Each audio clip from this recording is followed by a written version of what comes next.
तो कल के क्लास में मैंने आपको बताया था आर्टिकल 16 का क्लॉज 4 और उसका पार्ट 1 था कल, और आज मैं बताने जा रही हूँ आर्टिकल 16 का क्लॉज 4 ही, और ये रहेगा पार्ट 2। तो पार्ट 1 पार्ट 2 क्यों है? तो पिछले क्लास में मैंने आर्टिकल 16 के क्लॉज 4 में आरक्षण के बारे में जब बात की तो मैंने ये बोला कि आरक्षण कहाँ से शुरुआत होता है, इसकी कहानी क्या है, वो मैंने प्रीवियस क्लास में बता दी है। तो जो लोग इस वीडियो में अभी नए जुड़ रहे हैं वो क्या करेंगे कि प्रीवियस क्लास जरूर देख लेंगे, क्योंकि उसमें मैंने डिटेल से बताया है कि आखिर आरक्षण की राजनीति कहाँ से प्रारंभ हुई है। 1990 की कहानी सुनाई कि कैसे आरक्षण की राजनीति स्टार्ट हुई। फिर आर्टिकल 15 के क्लॉज 4 को बताया कि जहाँ पर बोला गया है कि सामाजिक और शैक्षणिक रूप से जो भी पिछड़े वर्ग हैं तो उनके लिए क्या किया जाएगा, और अनुसूचित जाति जनजाति के लिए क्या किया जाएगा, सरकार विशेष उपाय करेगी। तो विशेष उपाय का मतलब क्या हो गया कि आरक्षण देगी, कहीं छूट देगी, यही सब। तो इसके आधार पर 1990 में आरक्षण लाया गया था वीपी सिंह की सरकार के द्वारा, जो कि जनता दल के नेता थे। तो उस समय वो देश के प्रधानमंत्री थे, तो उनके द्वारा संघ में क्या किया गया था, संघ की सेवाओं में आरक्षण दिया गया था पिछड़े वर्ग, सामाजिक और शैक्षणिक रूप से पिछड़े वर्ग और अनुसूचित जाति जनजाति। ठीक है, तो आरक्षण की राजनीति की स्टोरी तो बहुत लंबी है, तो वो मैंने प्रीवियस क्लास में बताई है। तो वो एक आधार था जिसको मैंने क्या किया था, प्रीवियस क्लास में बताया था। और अब हम आगे बढ़ते हैं, तो पहले देखते हैं कि अनुच्छेद 16 का क्लॉज 4 बोल क्या रहा है। ठीक है, तो यहाँ बोला जा रहा है कि राज्य के द्वारा, तो देखो बच्चों राज्य के बारे में मैंने बार बार बताया है कि राज्य है क्या, तो राज्य के बारे में मैंने बार बार बताया है। तो एक चीज़ ध्यान में रखना, जितने लोग मेरे क्लास देखे होंगे ना उनको पता होगा कि राज्य क्या है, जो नहीं देखे है ना तो वो जाकर देख लेंगे। तो राज्य के द्वारा, राज्य के अंतर्गत नियुक्ति एवं रोजगार में बोला जा रहा है कि राज्य के द्वारा, राज्य के अंतर्गत नियुक्ति एवं रोजगार में नागरिकों के किन्हीं पिछड़े वर्गों को आरक्षण दिया जाएगा। तो नागरिकों, नियुक्ति क्या है, रोजगार क्या है ये भी बता चुकी हूँ, नागरिक से क्या मतलब है ये भी बता चुकी हूँ, पिछड़ा वर्ग क्या है ये भी बता चुकी हूँ। सब प्रीवियस क्लास में मेरे है, डिटेल से मैंने बताया है सबके बारे में।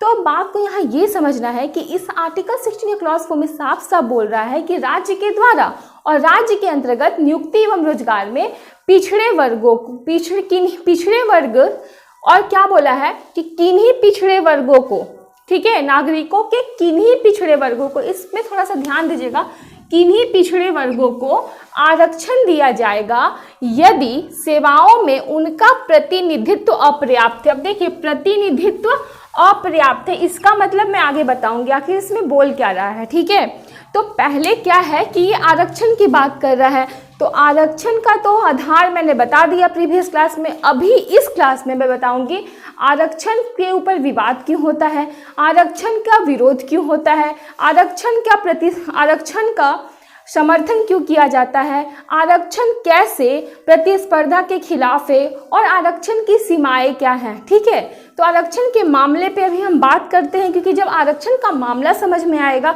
तभी तो हमें ये समझ में आएगा। तो चलिए अभी चलते हैं हम आरक्षण की तरफ। तो चलिए अब हम चलते हैं आरक्षण के मामले में। तो देखिए आरक्षण का मामला क्या बोलता है, तो आरक्षण का मामला एक तरफ है कि विरोध करते हैं लोग, और हमारा जो संविधान है वो क्या करता है, समर्थन करता है। ठीक है, तो जिनको आरक्षण मिल रहा है वो भी समर्थन करेंगे, और लोकतंत्र है हमारा, तो संविधान के हिसाब से तो हमारा जो देश चलता है वो किसके हिसाब से चलता है, संविधान के हिसाब से। तो हमारा संविधान क्या बोलता है, समर्थन करता है आरक्षण का, क्योंकि वो बोलता है कि आरक्षण क्या है, सामाजिक न्याय लाने का एक तरीका है। तो देखिए पहले हम विरोध को समझते हैं बारी बारी से, और उसके बाद समर्थन को समझते हैं बच्चों। तो पहले विरोध पे जाते हैं। तो विरोध का सबसे पहला कारण क्या है कि ये प्रतिस्पर्धा के खिलाफ है। तो प्रतिस्पर्धा के खिलाफ कैसे है, पहले इस पे हम बात करते हैं। देखिए अब मैं क्या हूँ ना, जब मैं विरोध की बात करूँगी तो मैं एकदम विरोधी पक्ष से सोचूंगी और उस पर बात करूँगी। ठीक है, और जब समर्थन का होगा तो मैं संविधान के अकॉर्डिंग सोचूंगी और उस पर बात करूँगी। ठीक है, तो पहले जो विरोध होता है उसमें बोलता है कि प्रतिस्पर्धा के खिलाफ। अब बात को यहाँ ये समझना है बच्चों कि देखो हमारा सोच ये है कि समानता की जब बात करता है हमारा संविधान, तो आखिर ये आरक्षण क्यों लाता है। अगर आपको किसी को नौकरी देना ही है तो भाई उसकी कुशलता और क्षमता पे दीजिए, कंपटीशन कराइए, जो जितने सक्षम होंगे उसके हिसाब से वो क्या करेंगे, जॉब लेंगे। यही तो समानता है। ये कौन सा समानता? भाई हम सीट आरक्षित करके रख दिए, उनके लिए इतना आरक्षण है, फिर तो ये समानता तो नहीं है, ये अवसर की समानता का क्या है? उल्लंघन कर रहे हैं। यहाँ पे बोल रहे हैं कि अवसर की समानता देंगे और यहाँ पे क्या कर रहे हैं? आरक्षण देकर उसी का क्या कर रहे हैं? मजाक बना रहे हैं, वो यहाँ पे भेदभाव कर रहे हैं। ठीक है, तो हमारे नज़र में क्या है? ये आरक्षण हमारे साथ भेदभाव है, मतलब कि ये प्रतिस्पर्धा के खिलाफ है। अब बात को समझो कि अब मैं थोड़ा सा संविधान के नज़रिए से बात करती हूँ। ठीक है, तो समर्थन के हिसाब से मैं बात करती हूँ। तो बात को यहाँ ये समझना है कि बच्चों समझो, मान लो ये एक घर है, इसको समझिए ये घर है और इस घर में 4 लोग रहते हैं। ठीक है, अब यहाँ पे जो संसाधन है इस घर में समानता का मतलब, अब संसाधन है तो हम बोलेंगे कि ये संसाधन इन लोग चारों में देना है।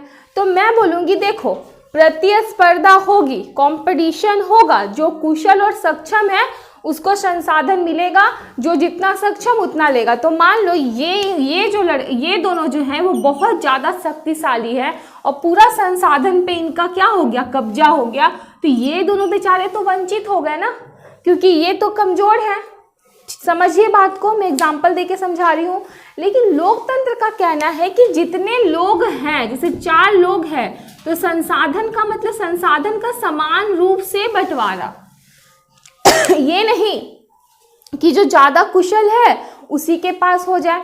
अब बात को यहाँ ये भी समझना होगा कि देखिए कंपटीशन करने से क्या होगा? अच्छा है, प्राइवेट सेक्टर में देखिए कंपटीशन होता है तो क्या होता है? प्राइवेट सेक्टर आगे बढ़ती जाती है, बढ़ रहा है ना।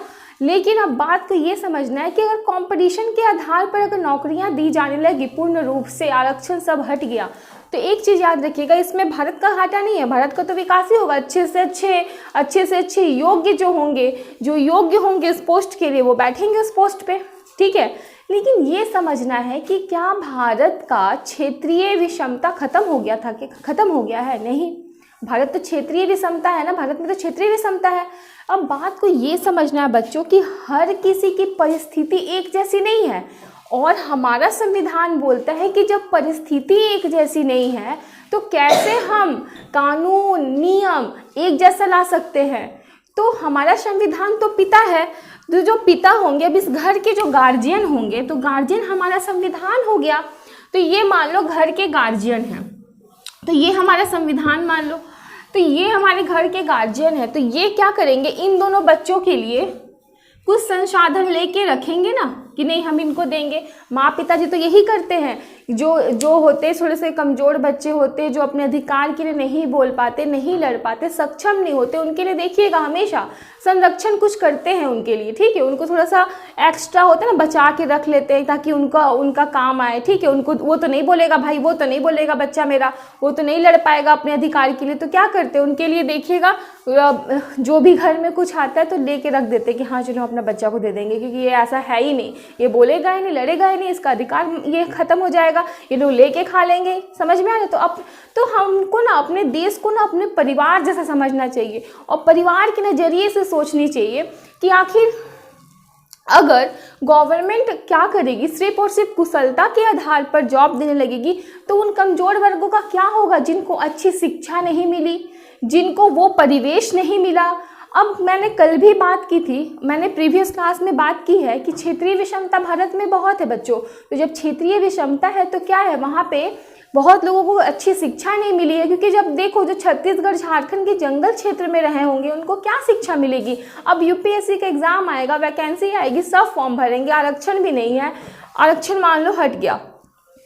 अब हमारे हिसाब से क्या है, जो विरोध करे प्रतिस्पर्धा के हिसाब से क्या होगा, उसमें एग्ज़ाम लिया जाएगा। तो जिसके पास ज़्यादा नॉलेज है, जो अच्छी जगह से पढ़ के आया, अच्छे कंटेंट अच्छा देगा, एग्ज़ाम में अच्छे से लिखेगा तो उसको अच्छा नंबर मिलेगा। अब जिसको कहाँ से कंटेंट जमा कर पाएंगे, कहाँ से, वो अच्छी जगह से पढ़े ही नहीं, उनकी शिक्षा ही वैसी नहीं हुई है, तो कहाँ से वो उस लेवल को टक्कर दे पाएंगे, नहीं दे पाएंगे। तो समझ में आ रहा है, ये हमारा देश परिवार है, ये कोई जंगल थोड़ी ना है कि एकदम जो शक्तिशाली जानवर है वो राज करेगा जंगल पे अपनी कुशलता और अपनी क्षमता पे। तो बात यहाँ पे समझ में आ गई। तो राज्य हमारे पिता है, तो जब संविधान से ही हमारा देश चलता है, तो संविधान तो अपने सारे बच्चों के बारे में सोचेगा ना, सारे नागरिकों के बारे में सोचेगा। तो उसका कहना ये है कि देखो, हम प्रतिस्पर्धा के खिलाफ नहीं है, प्रतिस्पर्धा तो होगी, लेकिन संविधान का कहना है कि समान लोग के साथ समान व्यवहार करना होगा और असमान के साथ असमान। अब जो समान, जैसे कि इसका स्तर यहाँ है और ये दो लड़के हैं कि ये और ये दोनों का स्तर एक बराबर है, तो यहाँ पे प्रतिस्पर्धा हो रही है। लेकिन अब किसी का स्तर नीचे है, किसी का ऊपर, क्या प्रतिस्पर्धा करेंगे? थोड़ा संरक्षण देकर ऊपर लाने दो, तब ना प्रतिस्पर्धा हो पाएगा। तो ये तो समझ में आ गया। इस पॉइंट को मैं क्लियर कर ली कि एक तरफ है कि विरोध में है कि प्रतिस्पर्धा के खिलाफ है, और समर्थन के हिसाब से मैंने इसको समझा दिया कि आखिर क्या है, ये प्रतिस्पर्धा के खिलाफ नहीं है, ये क्या है, सामाजिक न्याय लाने के लिए ऐसा होता, आरक्षण दिया जाता है। ठीक है। अब दूसरा बात है कि दूसरा विरोध, ये विरोध के पॉइंट में हम ये लिख सकते हैं कि ये क्या कर रहा है, विषमता पैदा कर रहा है। क्या कर रहा है? आरक्षण विषमता पैदा कर रहा है। तो बच्चों ध्यान देना, विषमता पैदा कर रहा है। अब बात को हमको ये समझना पड़ेगा। देखो, हम बोल रहे विषमता पैदा कर रहा है, विषमता पैदा क्यों कर रहा है? तो मैं बोल रही हूँ कि आरक्षण दे रहे हैं इधर, और इधर हमें बोल रहे हैं कि भाई ये अनुसूचित जाति जनजाति है, ये ओबीसी है, इसको हम आरक्षण देंगे, जनरल को, ये जनरल कास्ट है। तो कह रहे कि अरे आप खुद ही हमको बता रहे हैं कि जाति के आधार पर बांट रहे हैं, विषमता पैदा कर रहे हैं, यहाँ तक कि आप उनको आरक्षण देकर और हमें आरक्षण नहीं दे रहे हैं, हमें ऐसे ही अलग कर रहे हैं, विषमता पैदा कर रहे हैं। तो बात को ये समझना है कि देखिए, एक क्षेत्र विशेष का एग्जाम्पल देती हूँ। ठीक है, फिर से समझते हैं। चलिए, ये एक ऐसा शहर है जहाँ पे बहुत सारे लोग हैं। ठीक है, उसमें से ये दो लोग जो है ना, ये बहुत शक्तिशाली लोग हैं, शक्तिशाली हैं। तो शक्तिशाली है, तो इन्होंने क्या किया, यहाँ की पूरी जमीन को अपने अधिकार में कर लिया। ठीक है। तो अब बात को ये समझना है कि ये दो लोग जब इतने शक्तिशाली हैं, इतने सक्षम हैं कि पूरी जमीन को अपने अधिकार में कर लिए, तो ये क्या, ये समानता है? नहीं ना, ये भी तो विषमता है। एक जगह पहले आप देखे होंगे, जमींदारी सिस्टम वगैरह में भी देखे होंगे। तो देखिए, अब ये क्या है कि अपने पावर के हिसाब से इनके पास इतनी आर्थिक संपत्ति है जिसके हिसाब से इन्होंने क्या किया, पूरी ज़मीन को अपने अधिकार में कर लिया। कल ही को मान लो मैं बन जाऊंगी, कुछ ऊंचे पोस्ट पे चली गई, एक बड़े ऑफिसर बन गई, मेरा मन करेगा तो चलो मैं इस इलाका का इतना ज़मीन पूरा खरीद दूंगी, ज़्यादा से ज़्यादा एरिया को अपने अधिकार में करने की कोशिश करूंगी। तो क्या ये समानता है? क्या नहीं है। यहाँ भी तो विषमता पैदा हो रही है। विषमता तो ये भी है कि कुछ एक ही जगह पे कुछ एक ही एरिया है, मान लो ये एक ही एरिया है, यहाँ के इतना जो पार्ट है वो क्या है, थोड़ा सा अविकसित है, और इधर का क्षेत्र बहुत विकसित है। तो एक ही स्टेट है, मान लो एक ही राज्य है, तो यहाँ के लोग कम पढ़े लिखे निकलेंगे, यहाँ के लोग बहुत पढ़े लिखे लेंगे। तो ये भी तो विषमता है बच्चों, ये भी तो विषमता है। तो हमें तो सब कुछ ध्यान में रखना होगा, सिर्फ कह देने से नहीं होगा कि आरक्षण दे रहे हैं तभी विषमता पैदा हो रही है। विषमता तो हमारे देश में शुरू से ही चली जा रही है। तो अब ये विषमता को दूर करने के लिए, अब जैसे कि ये क्षेत्र है, ये एक क्षेत्र है, तो यहाँ के बच्चे कम, जहाँ कम पढ़े लिखे हैं और जहाँ पढ़े लिखे हैं, इन दोनों के बीच अगर कंपटीशन कराया जाता है तो ज़्यादा से ज़्यादा नौकरी लेकर कौन जाएगा? यही ना लेकर जाएंगे। ज़्यादा से ज़्यादा सीटों पे कौन रहेगा? यही ना रहेंगे। तो इनके साथ तो अन्याय हो रहा है कि नहीं हो रहा है? तो इनकी विषमता, ये विषमता है कि नहीं? तो इनको कौन दूर करेगा? इनको दूर करने के लिए क्या सरकार उनको संरक्षण नहीं देगा? संरक्षण देगा तभी तो वो compete भी कर पाएंगे, कंपटीशन में बैठ भी पाएंगे, फाइट भी कर पाएंगे। तो बात को समझिए कि संविधान का कहना ये है कि समान के साथ समान, असमान के साथ असमान। तो जब वो उस लायक ही नहीं है तो उनको आरक्षण देना सरकार के नज़र में जो है वो तार्किक भेदभाव, ये भेदभाव सरकार की नज़र में अतार्किक नहीं है, तार्किक है। ठीक है। तो यहाँ से ये दो पॉइंट हमें मिला कि प्रतिस्पर्धा के खिलाफ है और विषमता पैदा करता है। विरोध में अगर हमें कुछ लिखना हो तो ये दो पॉइंट है। अब ये भी लिख सकते हैं कि ये कुशलता के खिलाफ है, ये भी बोल सकते हैं कुशलता के खिलाफ है। ठीक है।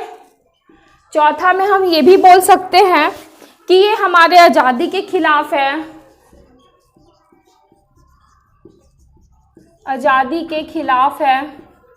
तो देखिए, तो विरोध में हम बोल सकते कि नहीं, आरक्षण का अगर हम विरोध करें तो हम बोलेंगे नहीं प्रतिस्पर्धा के खिलाफ है भैया, ये कंपटीशन के जो कुशलता के खिलाफ है, प्रतिस्पर्धा के खिलाफ है। क्योंकि अभी हमें समझाएं कुशलता के खिलाफ कैसे है कि हमें लगे कि नहीं भैया जितना ज़्यादा अच्छा हम सक्षम उन्हीं लोगों को मिलना चाहिए नौकरी, तो ये कुशलता के खिलाफ है, ऐसा नहीं करने देता। प्रतिस्पर्धा के खिलाफ है, कंपटीशन नहीं करने देता। विषमता के खिलाफ है, ये विषमता पैदा करता, सॉरी खिलाफ नहीं है, विषमता पैदा करता है। आज़ादी के खिलाफ है क्योंकि अवसर की समानता हमारा रोक रहा है। ठीक है, अब समर्थन में सरकार क्या क्या बोलेगी, सब पॉइंट तो समझ में आ गए जो हम समझाएं।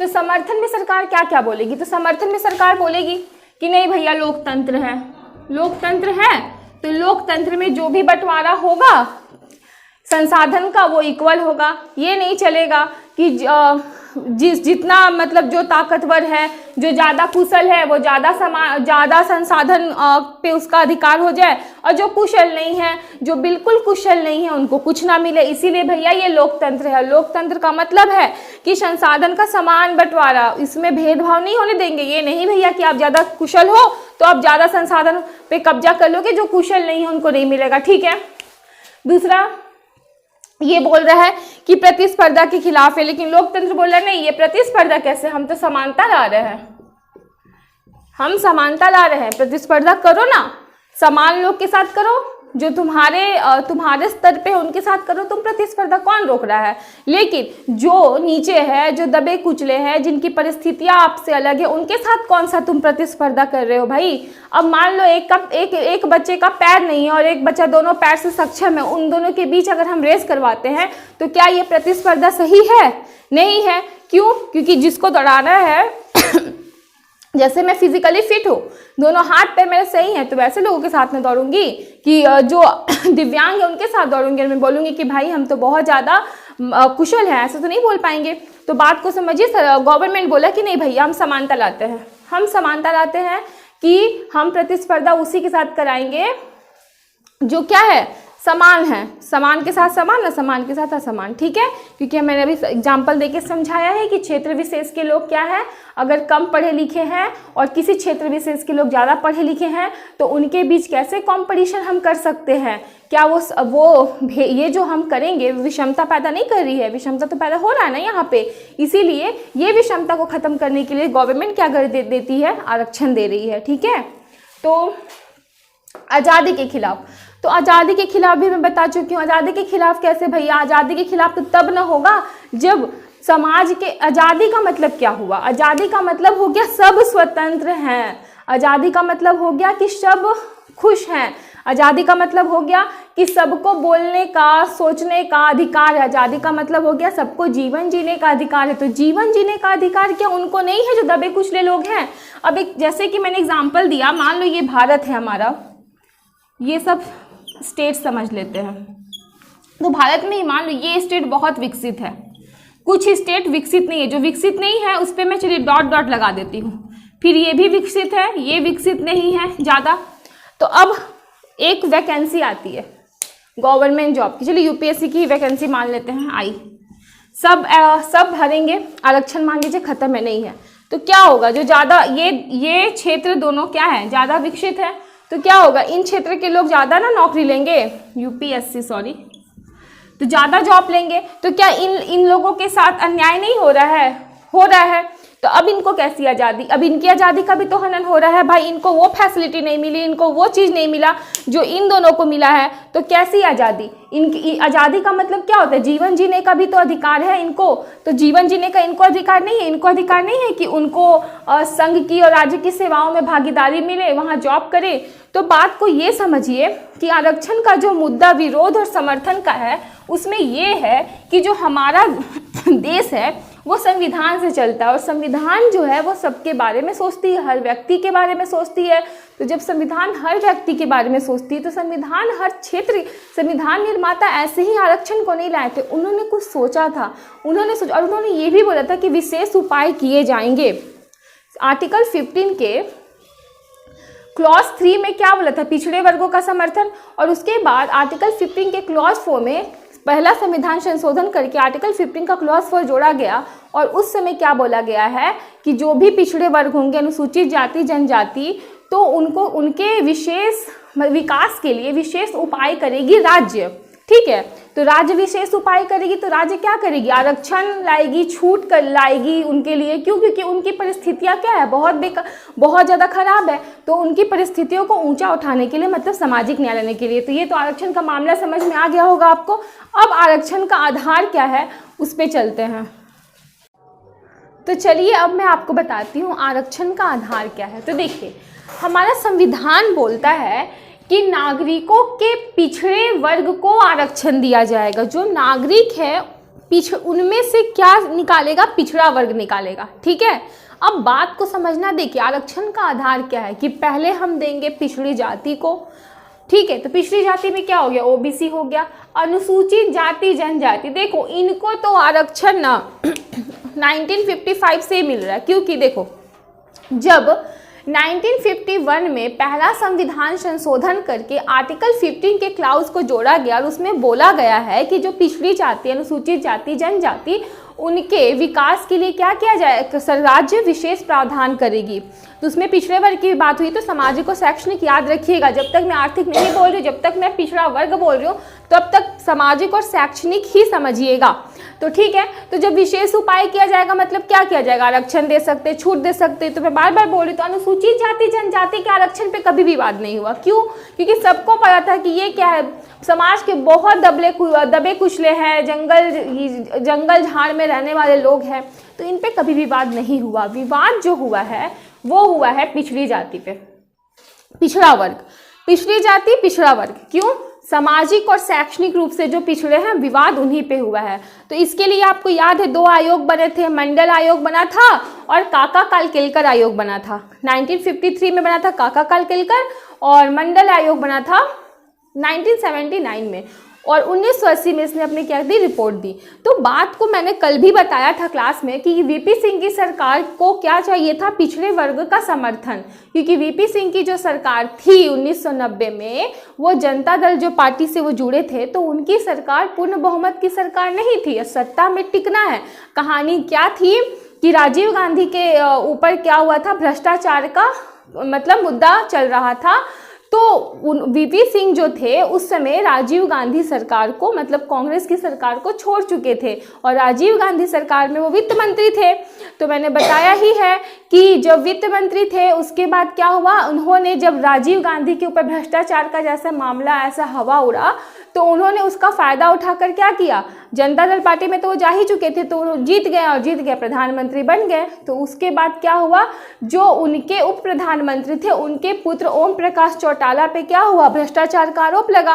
तो जब ओम प्रकाश चौटाला पे भ्रष्टाचार का आरोप लगा तो वीपी सिंह के ऊपर दबाव बनने लगा कि भाई आप हटाओ, कैसे आपके उप प्रधानमंत्री हैं। तो उनके ऊपर दबाव बना, तो वो क्या हुआ, वो बोले अपने उप प्रधानमंत्री को कि देखिए आप अपने बेटे को मुख्यमंत्री के पद से हटा दीजिए। तो उन्होंने क्या बोला, उन्होंने धमकाया कि देखो आप भी साफ सुथरे नहीं हो, जो आपको हम मुख्यमंत्री के पद से हटा देंगे, अपने बेटे को मुख्यमंत्री के पद से हटा देंगे, आप भी कोई साफ सुथरे आदमी नहीं हो। ठीक है, तो वीपी सिंह को लगा कि देखो अब अपना सत्ता बचाना है तो कुछ तो करना पड़ेगा ना। तो उन्होंने क्या किया कि पिछड़ी जाति का समर्थन पाना चाहा, और जब पिछड़ी जाति का उनको समर्थन कैसे मिलेगा, तो जो मंडल आयोग का जो रिपोर्ट था उसको लागू करके। ठीक है, तो मंडल आयोग के रिपोर्ट को लागू किया। लेकिन एक भी याद रखना कि यूपी में जब वो मुख्यमंत्री थे ना, तब उन्होंने मंडल आयोग के इस रिपोर्ट को लागू नहीं किया था वहाँ पे, लेकिन उनको पिछड़े वर्ग का समर्थन चाहिए था, इसलिए उन्होंने लागू कर दिया। तो पिछड़ी जाति का राजनीति तो चला ही आ रहा है, आरक्षण की राजनीति। तो देखिए अब क्या हुआ कि जब आरक्षण जब दिया वीपी सिंह ने, तो आरक्षण किस बात पे दिया, तो संघ की सेवाओं में आरक्षण दिया। संघ की सेवा 3 प्रकार की होती है, बताई थी मैं। ठीक है, अखिल भारतीय सेवा, राज्य की सेवा, ये सब मैंने बताया था। तो देखिए, तो वीपी सिंह ने आरक्षण दिया। तो वीपी सिंह ने जब आरक्षण दिया तो ये मुद्दा कहाँ गया, तो ये मुद्दा गया आपका फिर उच्चतम न्यायालय में। तो उच्चतम न्यायालय, क्योंकि उच्चतम न्यायालय तो देखी कि हाँ ठीक है चलो भैया पिछड़ी जाति मतलब पिछड़ा वर्ग, ठीक है, क्योंकि मंडल आयोग तो यही ना बोला है कि पिछड़ी जाति मतलब पिछड़ा आयोग, ये सब मैं बता चुकी हूँ पहले। तो मंडल आयोग तो बोला है कि पिछड़ी जाति बराबर पिछड़ा वर्ग, जो पिछड़ा वर्ग है वही पिछड़ी जातियां हैं, क्योंकि सामाजिक और शैक्षणिक रूप से वही पिछड़े हैं, क्योंकि जातिवाद व्यवस्था में वो निम्न स्तर पे थे, तो जो निम्न स्तर पे थे वो सामाजिक तौर से पिछड़े, और जो सामाजिक तौर से पिछड़े वो साधन की कमी से शैक्षणिक तौर पे पिछड़े। इसका मतलब कि पिछड़ी जाति ही क्या है, पिछड़ा वर्ग है। तो अब बात तो यहाँ ये समझेंगे, जब ये मामला उच्चतम न्यायालय में गया, उच्चतम न्यायालय ने सोचा कि ये आरक्षण देने की बात बोल रहे हैं पिछड़ी जाति को, और पिछड़ी जाति में जिन वर्गों को इन्होंने मतलब चुन कर रखा होगा, तो अब बात को ये समझना, अनुसूचित जाति जनजाति तो पहले से ही हमारे क्या था, संविधान में तय था कि ये है अनुसूचित जाति, ये है अनुसूचित जनजाति। अब पिछड़ी जाति कौन है, इसका पता लगाने के लिए 2 आयोग बने थे ना।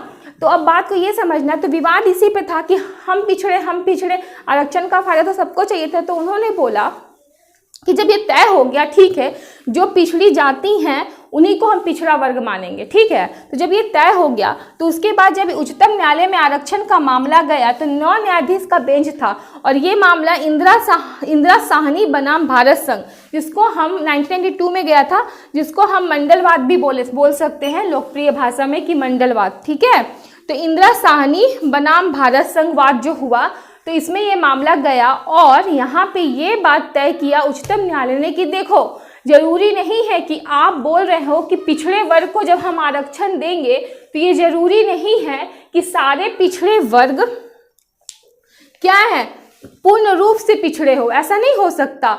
जितने भी पिछड़े वर्ग है, क्योंकि उदारीकरण भूमंडलीकरण जैसे जैसे हो रहा है, उसके हिसाब से क्या हुआ था कि जैसे जैसे शहरीकरण हुआ भारत में आज़ादी के बाद, तो पिछड़े वर्ग भी क्या हुए, पिछड़े वर्गों का प्रभाव बढ़ा। ऐसे तो नहीं है कि सारे पिछड़े वर्ग बहुत गरीब दबे कुचले पढ़े लिखे नहीं हैं, बहुत ऐसे हैं जो बड़े अच्छे से पढ़े लिखे हैं, अच्छी जगहों पे पले, उनको साधनों की कमी नहीं है, इकोनॉमिकल स्थिति अच्छी, तो साधन की कमी कैसे, और साधन की कमी नहीं तो एजुकेशन में कमी कैसे, जब एजुकेशन में कमी नहीं तो कहाँ से वो पिछड़े, ठीक है। तो अच्छे पोस्ट पे है, अच्छे व्यापारी है, उद्योगपति है, तो वैसे लोग भी पिछड़े वर्ग का नाम लेके अपनी पिछड़ी जाति को लेकर क्या करेंगे, तब तो आरक्षण का फायदा पाएंगे ना। तो उच्चतम न्यायालय ने बोला कि देखो, आपको ये आरक्षण लगाना है तो लगाइए। इस आरक्षण के आधार, जैसे कि आरक्षण के 3 आधार मैंने बताया, तो पिछड़ी जाति पे जब ये हुआ, पिछड़ी जाति मतलब अदर बैकवर्ड कास्ट, तो इन पे बोला कि देखो, लेकिन इन पे इनको आरक्षण दीजिए, देना है दीजिए, पर इसमें क्रीमी लेयर के सिद्धांत का पालन कीजिए। क्रीमी लेयर, तो क्रीमी लेयर के सिद्धांत का पालन करना होगा। तो क्रीमी लेयर के सिद्धांत का पालन का मतलब क्या हुआ, कहने का मतलब ये है कि पिछड़े वर्ग में जो सक्षम है, एक तय सीमा से ज़्यादा कि जिनके पास संपत्ति है, उनको ये मत दीजिएगा आरक्षण, उनको नहीं मिलेगा। लेकिन एक बात याद रखिएगा, अनुसूचित जनजाति में क्रीमी लेयर के सिद्धांत का बात नहीं होता है। अनुसूचित जाति जनजाति पे हम क्रीमी लेयर का सिद्धांत नहीं लगता। इनमें भले ही कोई बहुत पढ़ा लिखा, अच्छे पोस्ट, इकोनॉमिकल स्थिति अच्छी होगी, इनमें अच्छे पोस्ट पे होंगे, तो उनको भी आरक्षण मिलेगा, ठीक है। लेकिन अगर पिछड़ी वर्ग में मान लो कोई आईएएस बन जाता है, आईपीएस बन जाता है, संवैधानिक पोस्ट पे है, ऊंचा बड़ा बिजनेसमैन है, व्यापारी है, बैंक में जॉब कर रहा है, विश्वविद्यालय में नौकरी कर रहा है, मतलब कुल मिला के सरकार के तय सीमा से ज़्यादा की भूमि संपत्ति उसके पास है, तो उनको नहीं मिलेगा पिछड़े वर्ग में आरक्षण। पिछड़े वर्ग के अगर पिछड़ी जाति के हैं तो पिछड़ी जाति के हैं, पर आरक्षण का फायदा नहीं ले पाएंगे अगर तय सीमा से ज़्यादा की उनके पास क्या प्रॉपर्टी है। बट अनुसूचित जाति और जनजाति के पास तय सीमा से ज़्यादा की प्रॉपर्टी है, तो उन पर ये क्रीमी लेयर का सिद्धांत नहीं लगता है, उनको आरक्षण मिलेगा। लेकिन क्रीमी लेयर का सिद्धांत किस पे लगता है, इन पे। तो क्रीमी लेयर का सिद्धांत भी आपको समझ में आ गया होगा। अब तीसरा बात जो आर्थिक रूप से पिछड़े वर्ग को आरक्षण देने की बात हो रही है, अब यहाँ पे आर्थिक रूप से पिछड़े वर्ग के आरक्षण देने की बात हो रही है। तो देखिए, अब बात को ये समझना है कि आर्थिक रूप से जो पिछड़े वर्ग के आरक्षण की बात जो हो मतलब की गई है, तो ये अभी आया, नया 2019 में आया। तो बच्चों, ये वाले पॉइंट को मैं कल समझाऊंगी और कल मैं आरक्षण की सीमा को भी बताऊंगी, क्योंकि ये वाले पॉइंट भी थोड़ा सा मुझे समझाना पड़ेगा डिटेल से। तो क्या है कि फिर वीडियोस भी बहुत लंबी हो जाएगी और फिर आप लोग बोर भी हो जाओगे। तो आर्थिक रूप से पिछड़े वर्ग को जो आरक्षण के आधार में रखा गया है, ये कैसे आया, ये कब आया, इसको मैं कल के वीडियो में बताऊंगी। लेकिन आप इतना ध्यान रखना कि पिछड़ी जाति और अनुसूचित जाति के बारे में मैंने क्लियर कर लिया है कि क्योंकि पिछड़ी जाति 19 पिछड़े वर्ग को जो आरक्षण देने का बात हुआ था तो संघ की सेवाओं में, वो कब हुआ था 1990 में। और उसके बाद से क्लाउज जुड़ते गए, शैक्षणिक रूप से आरक्षण, शैक्षणिक संस्थाओं में आरक्षण फिर दिया गया। उसके बाद से आगे ऐसे ही करते करते करते करते और भी 15 का क्लॉज क्या बना, 5 बना, फिर 15 का क्लॉज 6 बना। ऐसे करते करते फिर क्या हुआ, आर्थिक रूप से भी पिछड़े वर्गों को आरक्षण मिला, जो कि 103 संविधान संशोधन 2019 के द्वारा आर्टिकल 15 के क्लॉज 6 में शैक्षणिक संस्थाओं में मिला और यहाँ 16 के क्लॉज 6 में मिलेगा। तो इसको मैं कल अच्छे से समझाऊंगी, अभी यहीं तक छोड़ देती हूँ और नेक्स्ट क्लास करते हैं हम, तब उसमें इस पॉइंट को पूरा क्लियर करते हैं। तब तक के लिए bye bye and take care.